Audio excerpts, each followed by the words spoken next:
Hi, everyone. Welcome to the very first broadcast of the Citrus Native Plant Society chapter, or the Citrus chapter of the Florida Native Plant Society's virtual classroom kind of thing. So my name is Athena Phillips, and I'm the co-president of the Citrus chapter, and I'm grateful to be able to do this today and introduce you to Courtney Schoen. She's the coordinator for Tallahassee's TAPP program, which is Think About Personal Pollution. That is kind of a cool site if you want to go visit their website, and it's got a lot of interesting pages on things that bring to light how little steps that you can make really do improve the environment. Courtney is going to discuss rain gardens with us today, and right now, you know, the rain is intermittent, and it's a great time to plan rain gardens, but not necessarily the best time to plant them. So take your notes, and we'll and then you can start looking around and doing that type of thing. So I would like to introduce you to Courtney Schoen. Hi, Courtney. Hi. Good morning. Good afternoon. Thank you for having me. This is really nice that for you to reach out and invite me to speak. And so hopefully everything I share today will be useful in some way. The city's been running this Think About Personal Pollution program for 15 years, a little bit closer to 20 years now. And in the last 10 years, we've actually worked with homeowners and schools and churches and other institutions, and it helped install over 200 rain gardens across the city. And it's just sort of an ongoing effort to try to reduce the amount of stormwater that's reaching our stormwater systems and our lakes. Anything that people can do in their yard to help slow the water down is going to really benefit the downstream water and kind of help keep some of the pollutants out of the water. So today I'm going to go over a little bit about what kind of pollutants are typically found in our in residential areas and cities, and how you can, like Athena said, take some steps to prevent that or help slow it down or help mitigate it a little bit. And rain gardens are one way.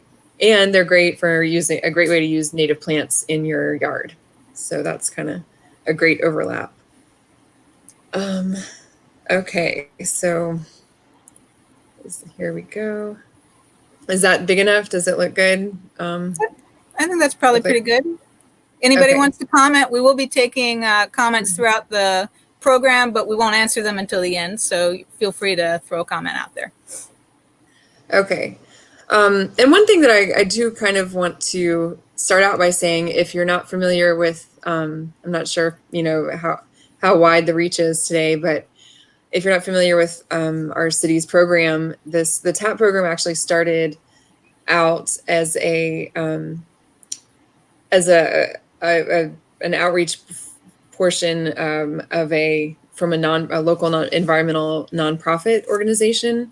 They were able to get a grant from Florida's DEP to create an outreach program to address non-point source pollution. And over the years, it kind of grew. And then some of those founding members ended up coming to work at the city of Tallahassee in the stormwater management department.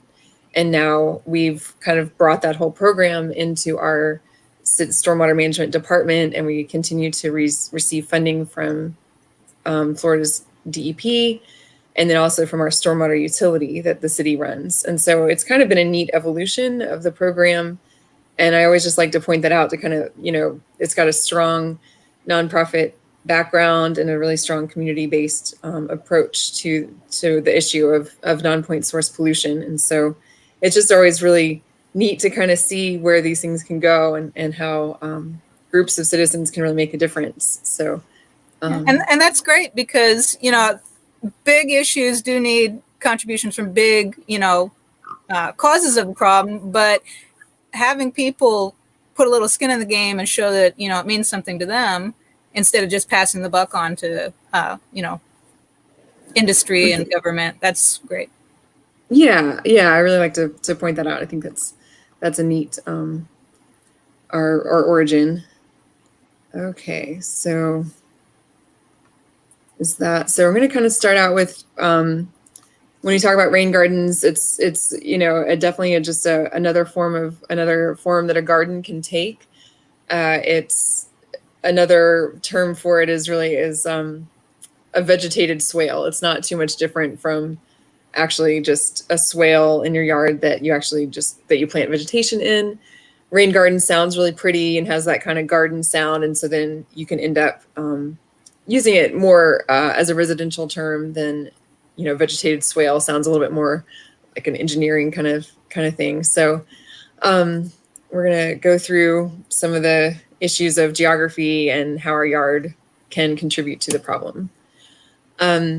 This is a map. This is a map of Tallahassee. So this is going to be a little bit different, but wherever you live in a watershed. And so the water drains from your yard into some series of channels, culverts, ditches, streams, creeks, rivers, and into some larger water body.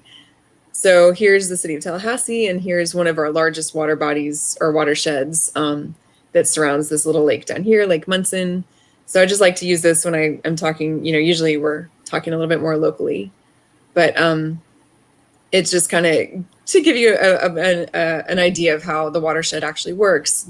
Any rainfall that lands anywhere within this watershed is eventually going to make its way to this one lake. And so it's going to carry with it everything that's on the surface. So any bits of, yard debris, grass clippings, eroded soil, any chemicals that are applied to lawns and gardens, chemicals that are used around the homes, anything that's washing off of roads, all of that stuff just is considered non-point source pollution, and it all gets carried along with it as it goes, makes its way down into that lake. And so it's just sort of, probably wherever you live, think about the nearest water body and how whatever you're putting on the surface of your yard or doing around your neighborhood is going to end up in the water. So Tallahassee lies within three major lake basins, but every area is different. But the thing we all have in common is that we're in a watershed wherever you are.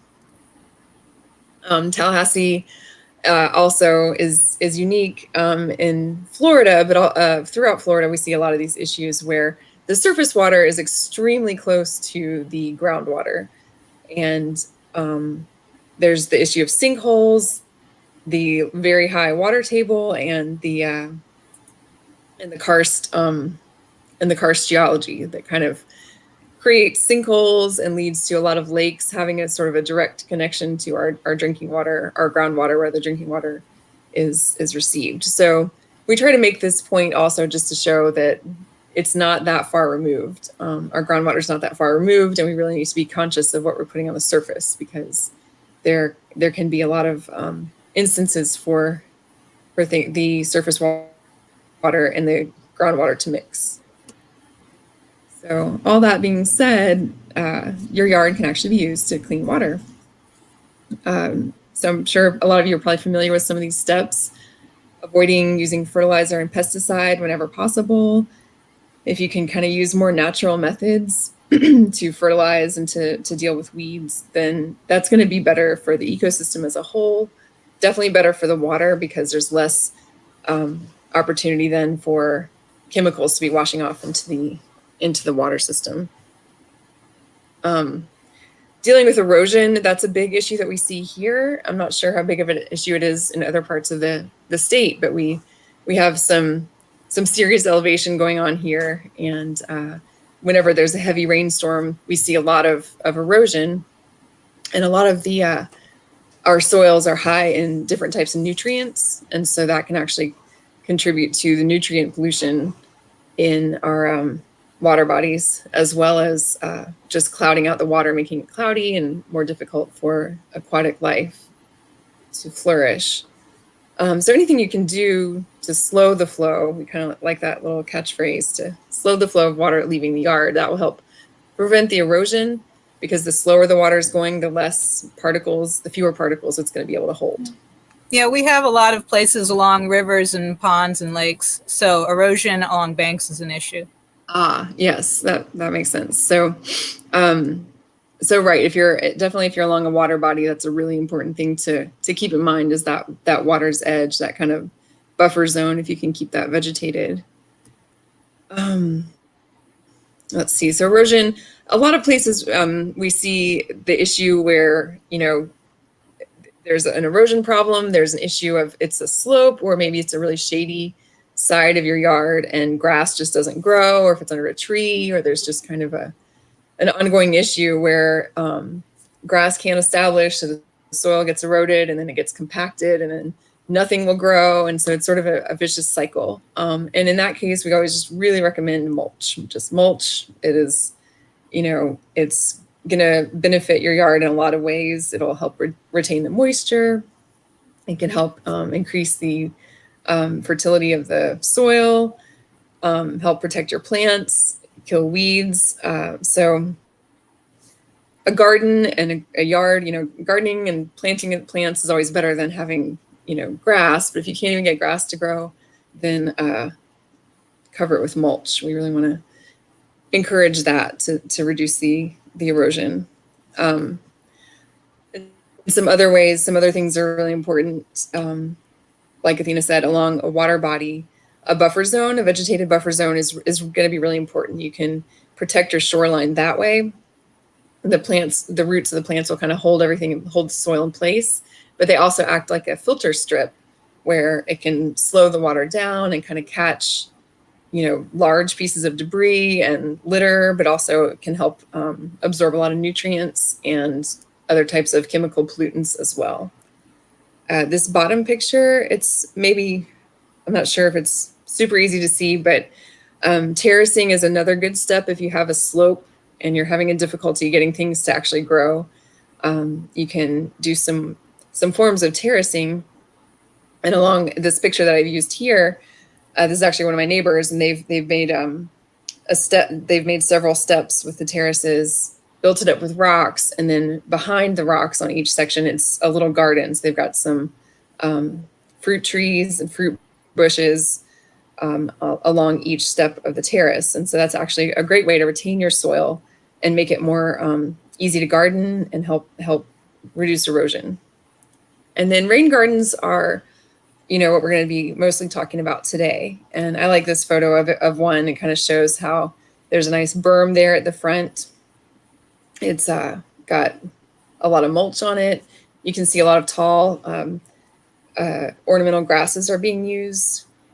And it's a little bit hard to get the scale of the slope, but this yard was sort of sloped from the backyard to the front yard. So the water was running along the side of the house. And now it has a place to go. It's going to go into that rain garden and settle.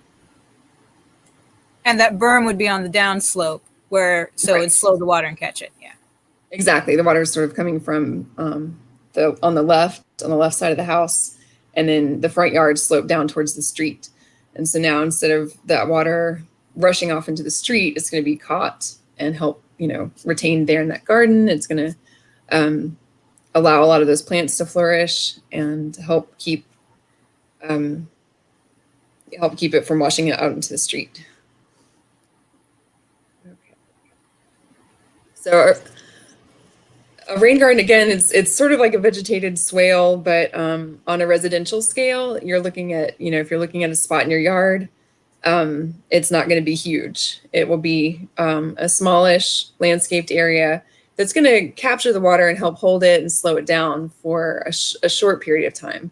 It's not a pond. We don't want water to be standing in there. There are a lot of great uses for wildlife ponds, but this is definitely not really designed to be a wildlife pond. You'll have other things to consider if you're trying to put in a pond. So in both of these pictures, they're a little bit different, but you can kind of see how each one is in a sloped area. And it's going to be easiest to go ahead and establish one if you have a sloped area. If you have really flat yard or there's no slope at all, then you'll kind of have to take a little bit more of a look around to see if there's an area where the water's puddling or ponding naturally. The one on the picture on the right, I don't know, the perspective I find is always a little bit hard to show in these pictures, but the water was coming from the driveway, which sloped down towards the house and then was rushing along the side of the house here, the side yard. And so they, at the very bottom of the slope, have put in this rain garden to try to keep the water from rushing off their property to the back. Whereas the picture on the left is showing a vegetated area where they're capturing water that was flowing from the house and the driveway into the street. And so they've kind of created a little area where the water can settle and be absorbed before flowing into the street. So the basic things to consider, we always, like I was saying, you kind of want to look for a low spot. You want to kind of make it easy on yourself. Don't try to build one at the top of the hill, because if that's an issue, that can really create a lot of work for people. But I like the photo on the left, or the diagram on the left, sort of showing what we're trying to do. You're trying to capture the water maybe that's running off of your roof and your driveway and your yard before it reaches the street. If you can get it to settle there, then a lot of the pollutants, a lot of the particles of soil, or any kind of debris or chemicals can actually be kind of remediated by the plants. And then the water can actually be absorbed and drawn down into the soil and help recharge the groundwater. We really want to see that happening instead of it running into the street, where it just joins the storm sewer and then is discharged to surface water somewhere else. You really want to let the water sort of soak in, let the rain be absorbed where it's falling. So slope or a low spot is ideal. You want to make sure the soil is porous. You want to create a berm, and then you want to add plants and mulch. So we'll kind of go through those steps. Like Athena said, we have a website. We have a great manual that was put together with help from University of Florida, and then some professors, I think, at FSU as well. It has a lot of good information on kind of if you want to really get into the engineering specifics of it, but it also kind of goes through everything step by step. So you can look at the manual online, and I'm going to go through some of the steps that are outlined in that pretty briefly today. So you don't want to have a rain garden too close to your house. You want to have it a little bit, you want to get a good 10 feet. You don't want to be encouraging the water to come settle against your foundation. We don't want to do anything that's going to compromise your foundation, or if you have, termite bond or anything like that. So, it's a good idea to kind of look for an area that's not too close to the foundation. If you can direct a downspout into it, that's ideal. That's perfect. If you have gutters and you've got a downspout and they're discharging somewhere and causing erosion, then that's great. Go ahead and look at that as a location. It doesn't always work out that way. I understand we don't all have gutters. We don't all have a house that's set in a setting like this, but this is sort of a general ideal setting. You don't want to do it over. You don't install it over your drain field. If you have a septic system, definitely avoid trees because of their root system. You don't want to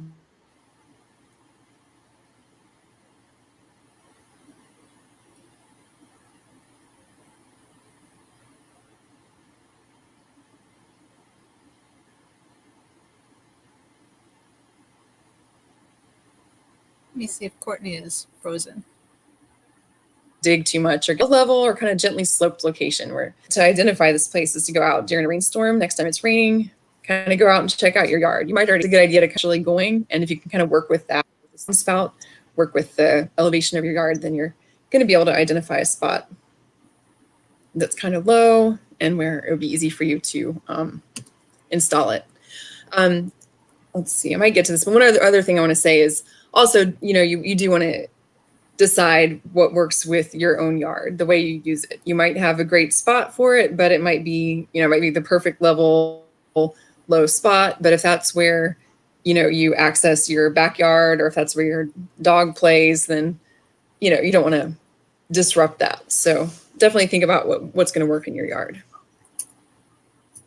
Rain gardens don't have to be big. Generally, you can there are some calculations you can do to estimate the amount of water that's going to be flowing into it. You can take the square footage of your roof and driveway, perhaps, if that's also contributing, to sort of, get an idea of how big. But generally, you don't want them to be more than about 150, 200 square feet. They don't need to be all that big.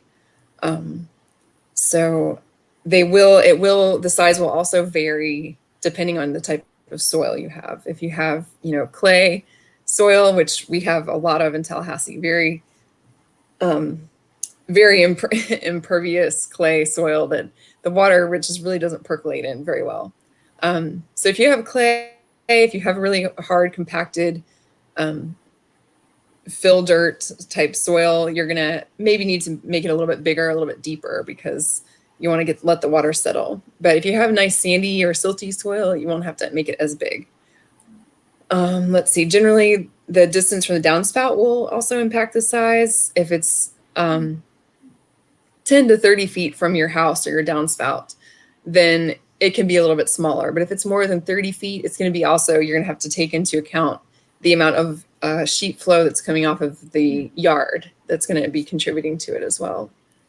Generally, there's a crescent or kidney shape to it. It kind of looks like a little kidney bean there. Or it can also be, a lot of times I see them in a teardrop shape too, where the water would enter at the point of the tear. But this picture kind of shows you a little crescent kidney shaped one, and you can really get a sense of how on the downhill side there's a berm there. So the soil's sort of been excavated and used to build up a berm on the downslope side. And that's going to help hold the water in just so it can percolate. I can see how that kidney shape would also be attractive with plants. Right. You can really, you can definitely here in the middle where it's going to be a little bit deeper, where the water might be deeper. You can plant plants. We can really do a variety of plants that some that can tolerate being wetter for longer, and then on the edges, plants that are going to be okay with less water. So when you're ready to dig, when I've identified your spot and figured out, how big it is, does it need to be bigger or smaller because of your soil or the distance from the yard, or if you have a huge roof that's shedding off tons of water, you're looking at a bigger rain garden. But and generally, once you've kind of picked your place, there are a few ways to kind of go about planning it, and it's not too different from planting a regular garden bed. You can get your hose out and kind of lay it on the ground to sort of give you a visual of what size or shape it might be, or where it's going to be or how it's going to look. You can also kind of mark that out with string or something like that, or flagging. So you can use that as sort of a guide. And then the little diagram here is sort of showing how you're going to using two sticks, uphill stick, a stake or stick, one uphill and one downhill to and then tying a string in between will give you an idea of how to help you, have a visual reference for keeping it level. So as you sort of excavate and pile the soil at the base of the rain garden to create the berm, you can kind of use the stake or the string as sort of your level. Also, it can help you measure the distance or measure how deep it is. So from the top of the string to the base of it is about 6 inches. You don't want it to be generally more than 12 inches deep. That's verging on pond territory. So, 6 to 12 inches deep is usually enough. I think one thing I may have skipped over, if you have a really steep slope, more than, I think, 12%, it's going to be pretty difficult. It's just going to increase the difficulty, and a rain garden might not be the best solution in that instance. There are plenty of things, plenty of erosion issues that a rain garden will help with. But if you have a really steep slope and a lot of runoff, then you may want to look into some other type of engineering, a retaining wall or terracing or something like that. So anyway, back to the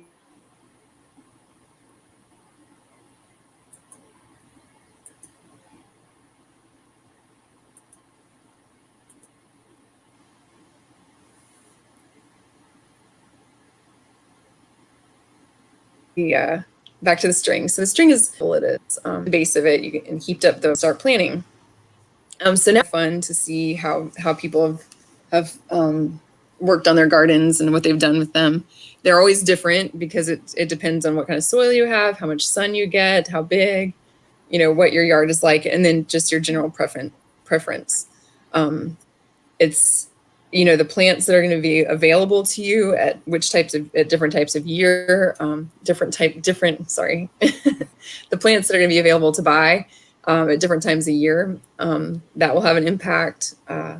What you like. A lot of times, I recommend, if people have a shady area, I recommend ferns. I think ferns are great. They love to be wet. But I've been surprised at how many people have just totally outright rejected that because they don't like ferns. So it's just always it's really an individual thing. The anti-fern community has spoken. Okay, are you anti-fern? No. Okay, but yeah, it's kind of funny. There are people who are really anti-fern, but they're nice and hardy.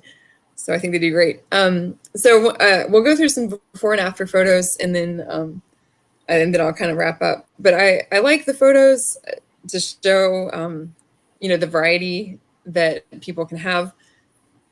I will say it's a little bit of a challenge to kind of photograph. It's hard to show the perspective, so you can't always tell the slope or how deep they are, but I'll do my best. So here we had a little, kind of a weedy area in between these two driveways. The water was washing from the backyard where that fence is out towards the driveways in the front. It was just sort of creating a muddy area during rains and wasn't really looking very attractive. So they decided that, even though it's not a huge slope, it's a good place to plant a rain garden and kind of try to resolve some of the water that ended up washing onto the driveways during a rainstorm and improve the appearance. So they went ahead and cleared off all the weeds and the weedy grass. And I think in this picture, you can kind of see the small berm. It's a very little berm along the driveway side there. It's not very high, and it's not a very deep garden, but they got it nice and flat there in the middle, had a nice berm to really just sort of help keep that water, encourage it to stay there and settle in versus going out onto the driveway and creating a muddy pit. They got all in there with a level to make sure it was perfectly level there. You don't have to do that, but you definitely can if that's what floats your boat.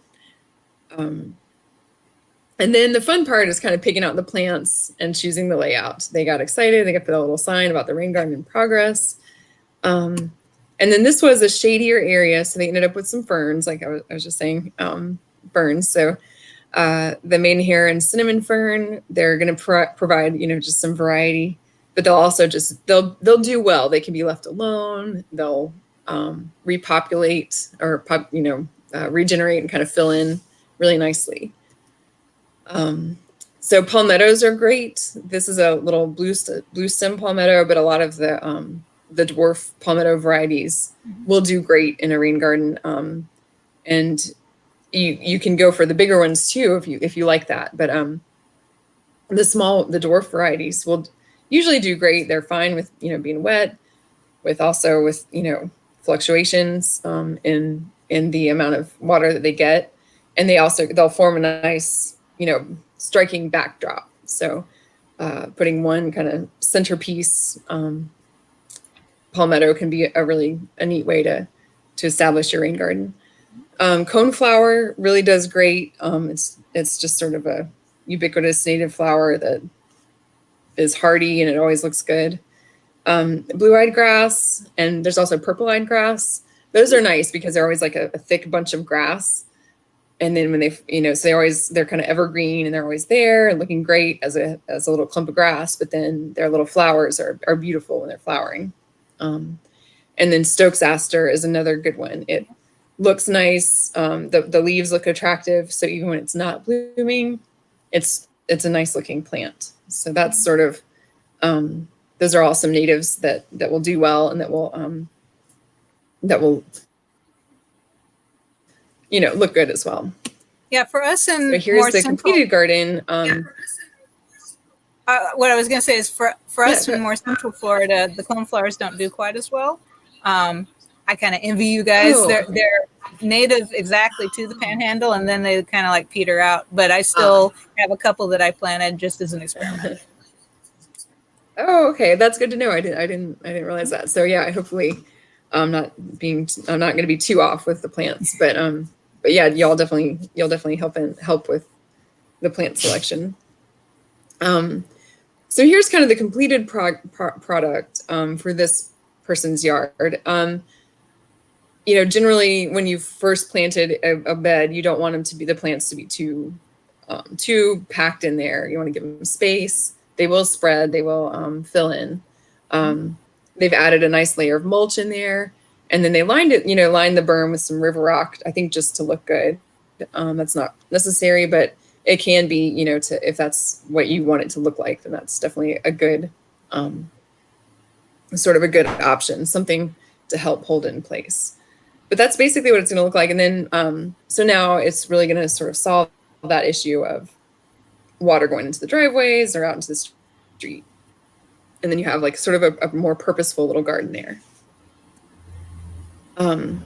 Here we've got another one. This is a really big project that they had a very steep slope. They had, you can kind of see the before picture where the mulch is, just sort of an area where a lot of water was running off of the driveway, and it was really hard for stuff to grow. And so because they had such, you can really get a picture, an idea from this middle picture of how compact the soil was and how kind of clayey and hard it was. They had to make it a lot deeper because they just really were dealing with such hard, compacted soil. And then you can see in this sort of bottom third picture that they added a lot of compost. They brought in a lot of compost to really help amend the soil and try to make it a lot more fertile and more porous so that the water will actually absorb and the plants can establish. And so that's not gonna be typical for everybody's yard, but if you might have an uphill battle if you have some really compacted soil. Here's another one where I tried to show the perspective from the driveway. The water was sort of running off the roof of the house, just coming straight down across the yard and then running down the driveway straight into the street. And this one, because it was a pretty steep slope, they also had to make it very deep, or relatively deep. So you can kind of I hope you can get an idea of how deep that one ended up having to be because of the amount of water and how fast it was running off. But then once it's done, you can kind of tell they used a lot of I think the blue flag iris, which do great. They will take over, but they really like to be wet, and so they'll really help soak up that water. And so then instead of having sort of a patchy grass yard with a lot of muddy runoff during rain, they have a little purpose-built garden here that's going to absorb the water, help slow it down, help keep a lot of the erosion from the street, and give them something pretty to look at, especially when everything's blooming. Here's another area along a driveway where you can really get an idea of, it's shady, a lot of water runs off between the house and the driveway.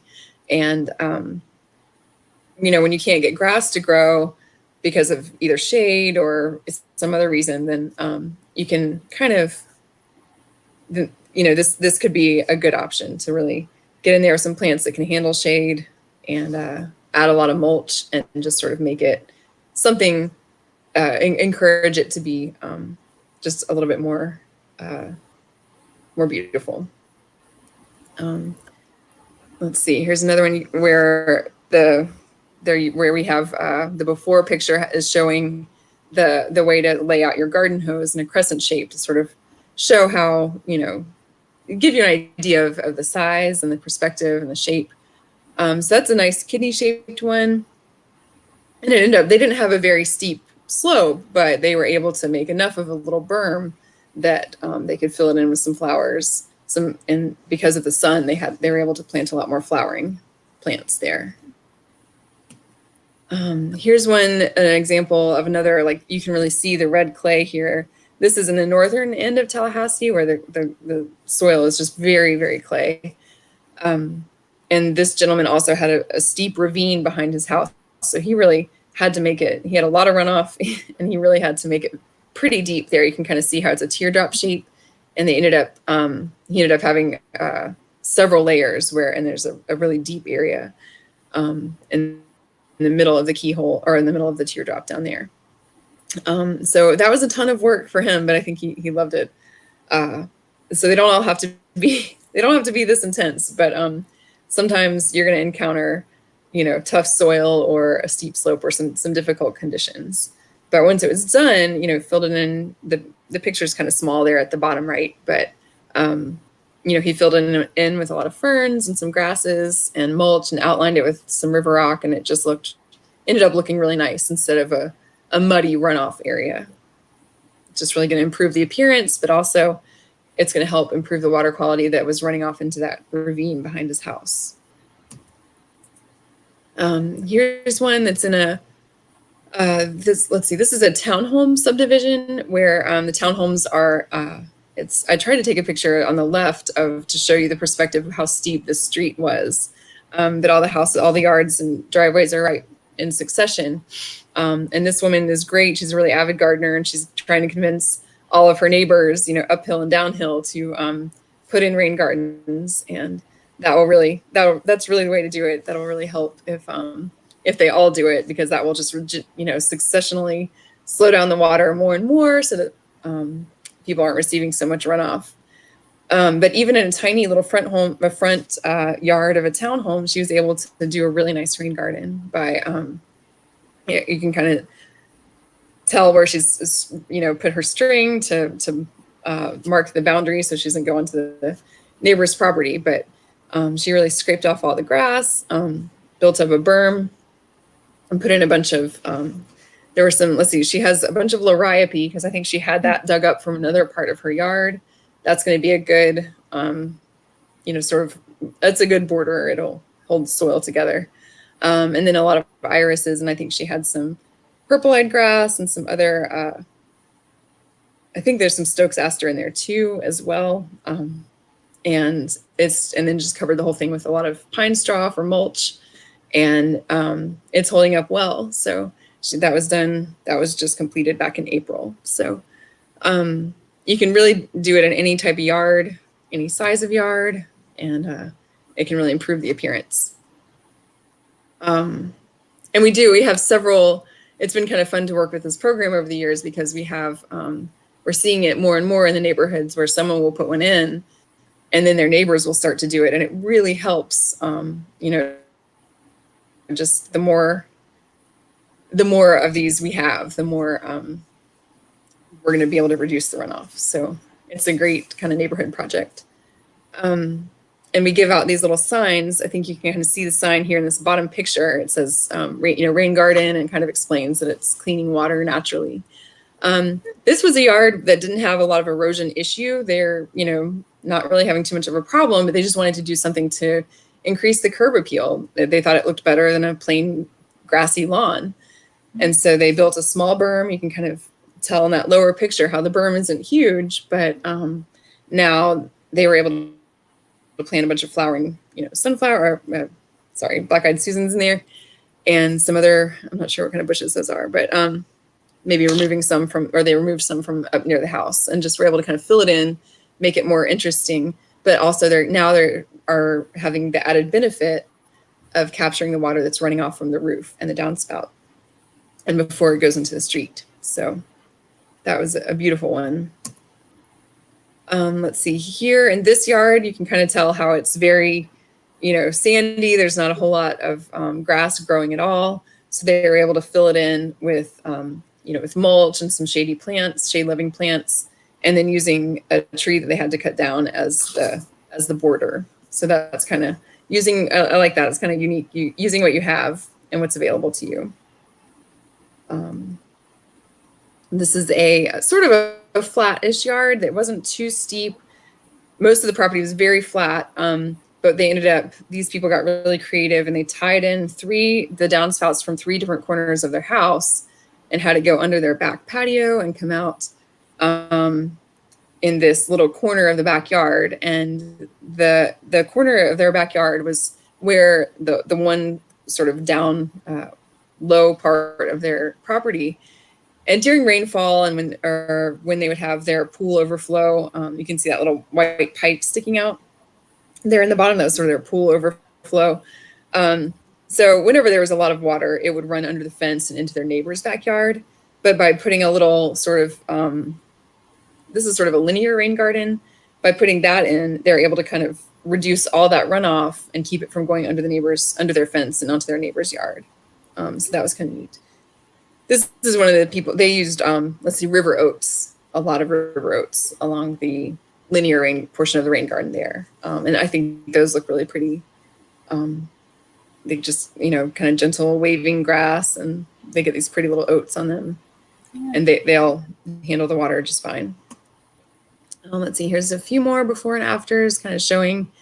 Here's one of the ones from the beginning over here on the left side, showing just, before they were getting a lot of water coming off of their driveway from the street, and it was just sort of creating a bare patch in their yard. And so by putting in a rain garden, they're able to kind of slow the water down and also make a beautiful, flowering garden. And on the right, it's showing just a kind of small corner rain garden where you're taking an area that, doesn't appear to have any erosion issues, but by putting a small berm there and adding some plants, you're really going to just slow down any runoff that was going to be coming from your house and into the street. And it can just look really pretty by the street there.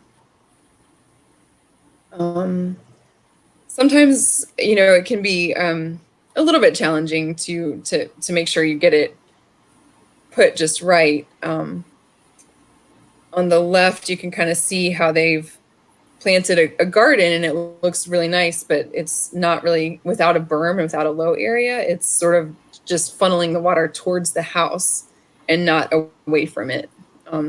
Sometimes, we see stuff like that. And then on the right, it's a nice looking garden, but not necessarily showing a good example of a berm. So those are just sort of some of the common mistakes. You do need to do some excavation generally, and so that's where some of the work comes in. And then that's how you build your berm. Yeah, exactly. You kind of need to do that to get your berm built. Generally we don't see people having to bring in a lot of soil.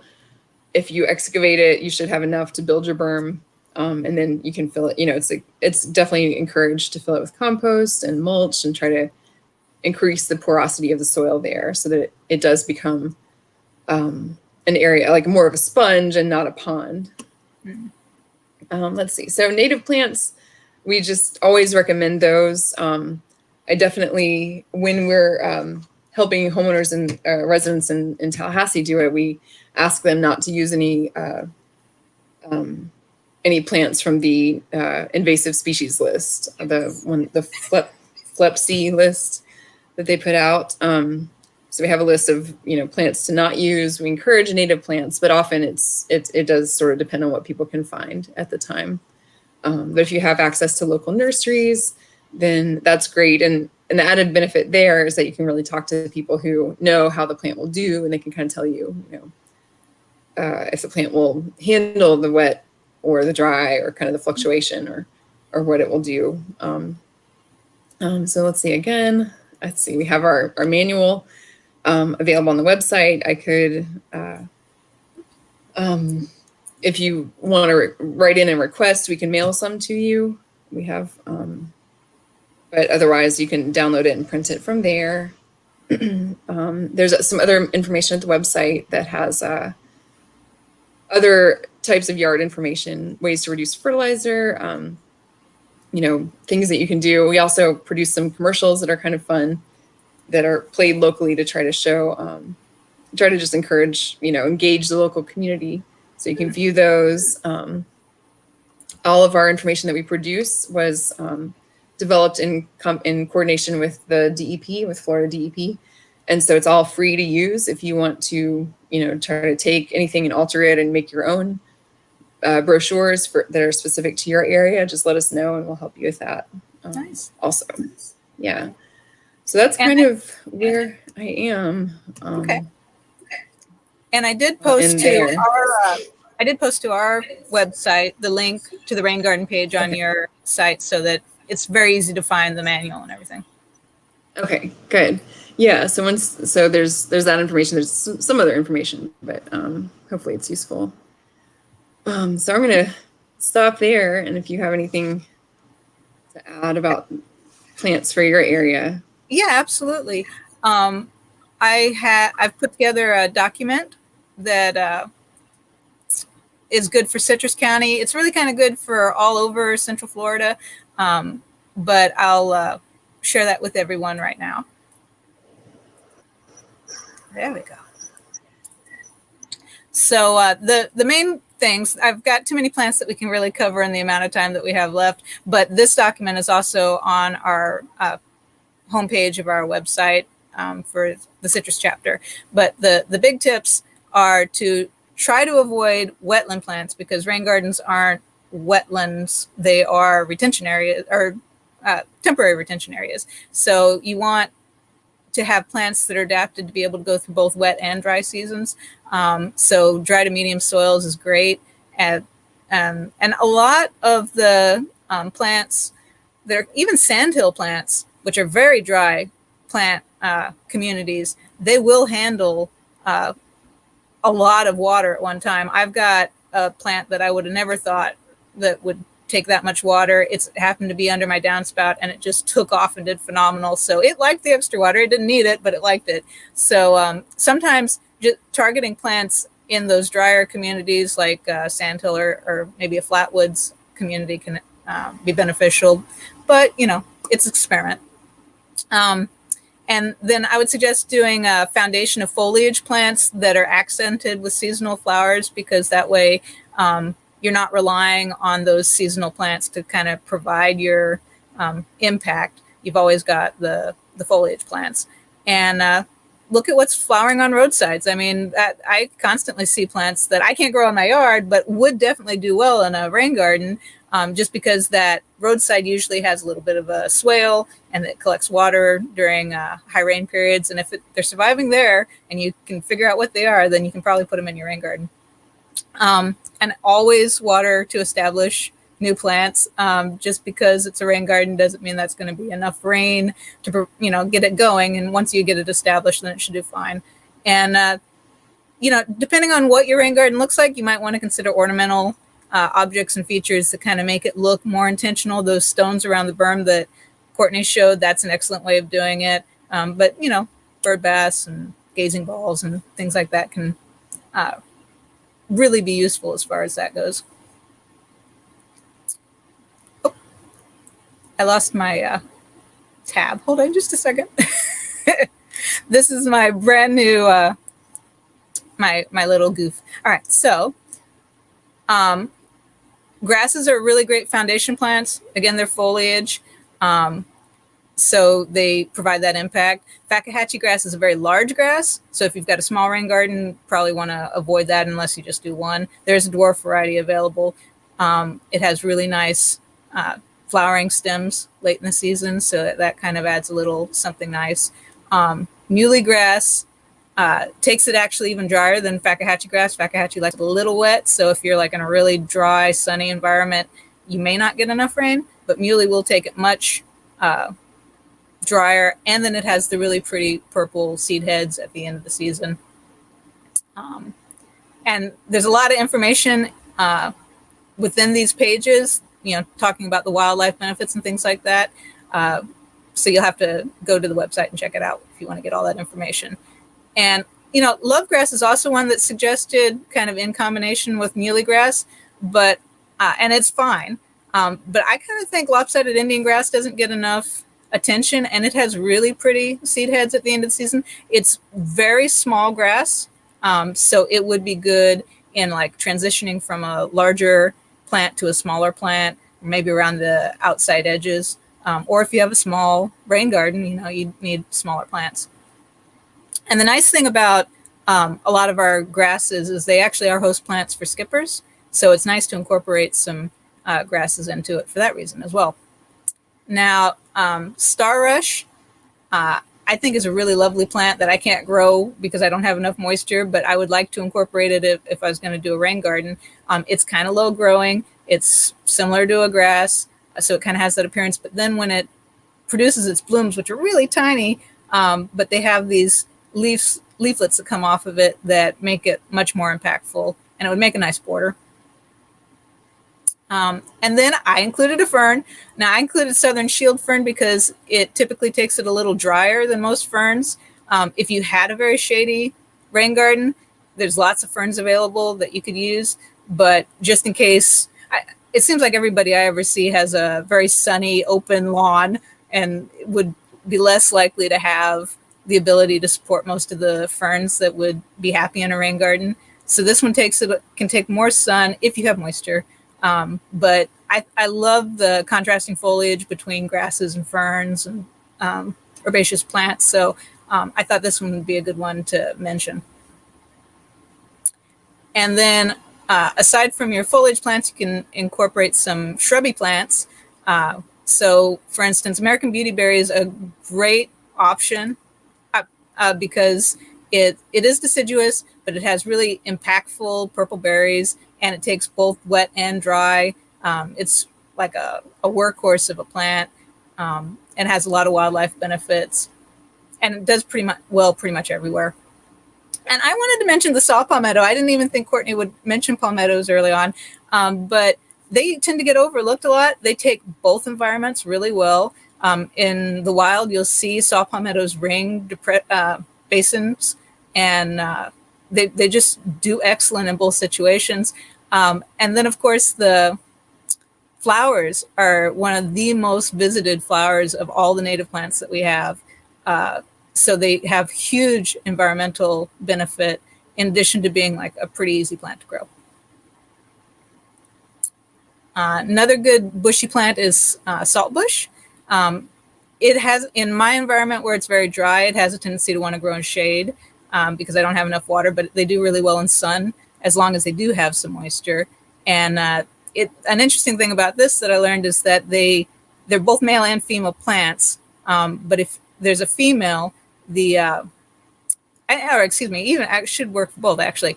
They come into flower during the monarch migration. So if you are in that migration, which sometimes it's a little in debate whether Citrus County is, but as further north you go, they're perfectly timed to provide monarchs with nectar. And I wasn't sure about suggesting large trees because of the moisture and not wanting the tree to soak up too much of the moisture from the rain garden per se, but there's a lot of nice little understory and kind of shrubby trees that would definitely be useful. Flatwoods plum is one of my favorite early blooming plants, and it can take that dry, moist environment. Doesn't get very big, full sun, part sun. You know, it's pretty tolerant of a wide variety of habitats. So I think that would do very well. And wax myrtle, it naturally grows in very dry environments or like right down to river's edges. So it can handle whatever your rain garden throws at it basically. And it's an evergreen, so it's not going to go dormant. Like a lot of plants do go dormant. Even the grasses will go dormant. So you're going to have like kind of a flat rain garden, which is good because dormancy means that the plants don't need that much water during the time when you don't have that much water. But it's nice to have something that's still there to, you know, kind of frame that rain garden look. So wax myrtle is really nice. It also has male or female flowers. And if you want the berries, which are good for the birds, you're going to need a female and hope that there's a male nearby. But that I would highly recommend wax myrtle. And you can trim it up to kind of look like a tree, or you can keep it as a bush. Yopon holly is another one. There's lots of different cultivars available. There's dwarf cultivars. So if you wanted something low around the edge, or if you wanted something more tall and as a more of a focus point, lots of wildlife benefits. And people can use the leaves for tea. So it can even be sort of a part of your vegetable garden almost. I happen to really like sparkleberry as a shrubby tree. They tend to be slow growers, but I suspect that if given like the extra moisture in a rain garden, they might grow a lot faster than normal. And they take a wide range of light, wide range of moisture. They're huge for the bees when they come into bloom in the spring. I have a sparkleberry hedge that just erupts in a roar from the bees. So it's a very good pollinator plant. And I happen to eat the fruit too, but you know, a lot of people don't quite like it, but I like it. Winged sumac is one that a lot of people don't typically do. It's kind of a skinny plant. Usually it's not usually very tall. But I did once have a winged sumac that ended up naturally sprouting up in a low spot in my yard. And in a year, it grew like 15 feet. And I was totally amazed by that. And the pollinators on it were going crazy. I had predator insects that were eating the pollinators. It was like its whole little ecosystem all at once. And I would suggest that it would be a good option to at least try out because it can take the dry and the wet. And it's a nice little tree that also produces edible seed that you can use as like a flavoring if you want. Golden asters get suggested for rain gardens a lot. There's a lot of different golden asters, so it takes some research to decide what you would be best for your area. I kind of recommend the Solidago odora. It's a fragrant plant. It's got lots of showy flowers. I think it would be a good one to start with and then maybe expand on to other goldenrods if you like goldenrods. A lot of people recommend black-eyed Susans, and for some reason I have a horrible luck with black-eyed Susans, and it may be because I'm too dry, I'm not sure. But this soft hair coneflower, which is a relative of it, Rudbeckia mollis, it is so resilient. It does spread quite a bit through seed, so you might need to pay attention to that or weed it out if it becomes an issue. But it gets very tall, so it's a good wildflower to have sort of in your deep end, or if you want to start with like taller flowers in the middle and then move to shorter plants to the edges of the rain garden. This would be a good one. It would especially be good near the grasses that could provide a support because the flower stems tend to fall over without support. But this is down here is what the plant looks like when it's reseeding. So it creates a nice little bed of fresh plants. Dotted horsemint would be an excellent rain garden plant. Big on the pollinators too. I oftentimes see this on the roadsides. It does well in dry environments, but it really thrives with a little extra moisture. Silkgrass is a really nice aster. The leaves themselves are attractive even when it's not in flower. It has this kind of shimmery, silvery look to it, and it can take dry or moist locations. Wild white indigo is one of my favorite spring wildflowers because it's just got such gorgeous flowers. The plant after the flowers go away is just kind of, a green plant. Usually not too tall, so it would be good in kind of that middle range area where you could see the flowers better, but it's definitely a really nice plant. And tick seed, a lot of times Leavenworth tick seed gets recommended, and I like Leavenworth because it's native to Citrus County, and technically Lanceleaf isn't specifically native to Citrus County, but Lanceleaf has the advantage that it's not an annual, which Leavenworth is an annual, so you have to hope that you get seed production. But also it really tolerates dry environments and wet environments, so it's kind of good on both sides. Many-flowered beard tongue. This is kind of a tall-ish. It's a basal rosette, basically when it's just a plant, and then it sends up a flower stem. But it's covered in flowers, and they're white, and it's attractive to pollinators. So it's got a lot of things going for it, and it's just a really pretty plant. And rayless sunflower is, you put it out there more for the insects than you do for you because the flowers are so tiny. If you can see the little yellow tiny dots on the flower head there, that's about all you'll ever see as far as flowers. And it's a basal rosette again on the ground, so it's good towards the edges where it's not going to get covered up. But pollinators just go nuts over rayless sunflower. And then blue-eyed grass. like Courtney suggested earlier. The thing that I really kind of like about blue-eyed grass, that when I was looking at your pictures, things like this, like the little basil rosette plants and the short blue-eyed grass, would be really excellent kind of planted in that berm to grow, let their roots grow under the berm, and then they're short and you can see them, right up front. This plant isn't actually a grass, it's in the iris family, but it has this nice clustering kind of grassy look. And then twin flower is sometimes suggested even as a ground cover alternative. It stays pretty small, but there's two types of twin flower. I've suggested the one that's for drier environments, just to make sure you can kind of cover both of those ranges. There's another one that's called swamp twin flower, but it likes it moist pretty much all the time. So this, I think, would be excellent small, short, plant to go around the edges. Blue violets, I think they're just adorable. I know some people hate them because they're like ruin their lawn or whatever, but I'm not a lawn person anyways.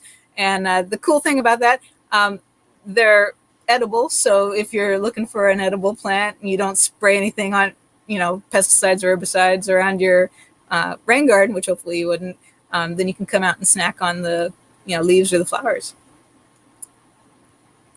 And rain lilies are a nice addition to rain gardens. It kind of like puts the rain into the rain garden, and you only get to see them periodically when they come up. They, when the rain stops, they go back down and they're dormant, but then they come back. And there are two species in Florida that kind of overlap. We happen to have both of them in Citrus County, so as long as you're getting a native variety, it doesn't matter if you get the Adamasca, I think, or the Simpsons. And then frog fruit. This is one of my favorite little ground covers, but that would also be a good one to put around the berm and help stabilize. And it really loves a lot of moisture, but I mean, it'll take dry environments too. You find them out in parking lots, just growing in the, medians. So it's a great plant that you can utilize in the rain garden, and it can help kind of hold in the soil. So that was the real quick version of the native plants for Citrus County. And I did get all the photos and plant descriptions from the FNPS website. They have a plant selector called, it's right there, fnps.org/plants. And that helps, you can pick your site conditions, your light conditions, your whatever, and it can help you pick whatever you want. But I thought that's a good place for people to go if they're looking for plants for other things than rain gardens. But, definitely you can use it for something like rain gardens. So we have two comments that I want to show. So there you go. Thank you, Virginia. We didn't get any questions, so I guess we covered about everything. But again, the document for the rain manual, the rain garden manual, is available on our website, or the link, I should say, to your website. And then my document for the suggested plants is also on the cover of our website, which, let me see. If everybody doesn't know, it's citrus.fnpschapters.org. So you can find that information there. But I guess there's no questions that anybody needs to have answered. So I want to thank everybody. I want to thank you, Courtney, for coming and doing the presentation for us. Thank you so much for having me. I hope this was helpful. I really liked your plant list. That's great. Very comprehensive and just helps people. Because not everyone who wants to do this is as knowledgeable about gardening. So it's nice to have some resources like that to know where to start with what plants to look for. Because sometimes if you just go to the nursery, especially if it's a bigger nursery and you just kind of pick plants, you just don't know what will work. So that's nice to have something like that. Thank you. Well, thank you, everyone. It's been fun. And we'll probably be doing more of these in the future. So look forward to that. Okay. Bye. Bye.